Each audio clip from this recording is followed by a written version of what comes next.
But to Pip, it looked to have all the basics. She passed a small supermarket, a chemist, and a bakery, noting they all included the name Maguire in the signage.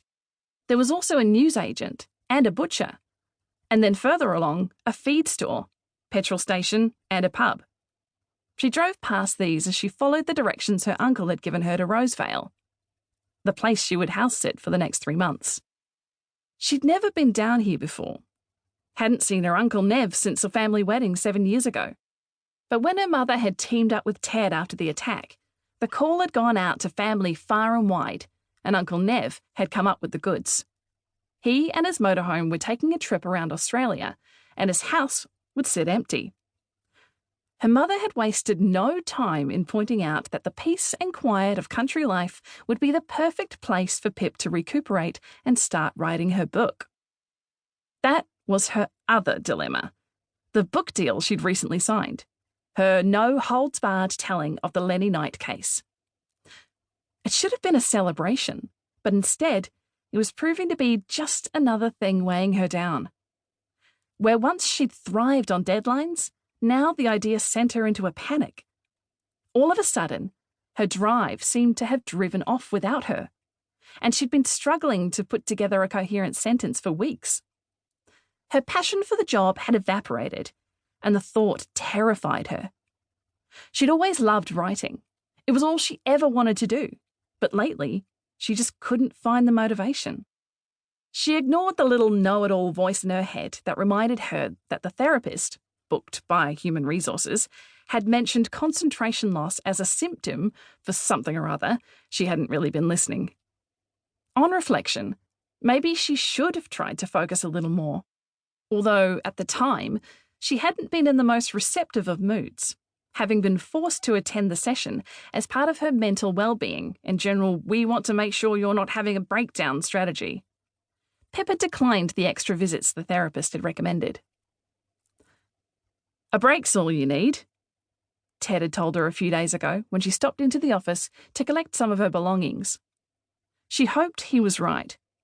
She was so desperate that she was willing to give anything a try.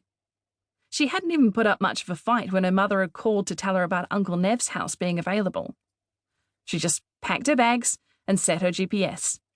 And here she was, in country Victoria, with no idea where she was going. Much like her navigation system, if the endless circle that kept trying to lead her around was any indication. She pulled over to the side of the road and scrolled through her messages to locate the directions Uncle Nev had sent her. Take the old ferry road for about 5 k's, then turn right onto Clay Target Road. When you come to an old green tank, turn into the next driveway with a wonky gate. The track splits a few metres down the road. Take the left and keep going straight until you reach the cattle grid and the house will be on your right. Clear as mud. She left the instructions on the screen and put the phone on the passenger seat, ready to grab if she suddenly got lost. She found Ferry Road and assumed it was the old one. There was no sign that mentioned a young version. Then went straight past the green tank. Uncle Nev had neglected to mention it was lying on its side in a paddock of overgrown grass. But after a quick U-turn, Pip spotted the wonky gate and managed to follow the rest of the instructions without further mishap. Her Audi was probably not the best suited vehicle to drive the dirt track full of potholes large enough to lose a small child in, but she picked her way carefully along it and breathed a sigh of relief as a house came into sight. She was pleasantly surprised by the small cottage she pulled up in front of. It was the quintessential Australian farmhouse, square, with a wraparound veranda and a bull-nosed iron roof. The house was surrounded by a fenced yard, and off to one side stood 2 large tin sheds that looked fairly new. Her uncle was an avid traveller, so she assumed one of the sheds usually housed his motorhome, while the other contained the workshop in which he designed wrought iron work and timber signs. After Auntie Effie died a few years back, Nev had sold up and moved from Queensland to Victoria to escape the heat, and what started as a hobby soon grew into a small but successful business.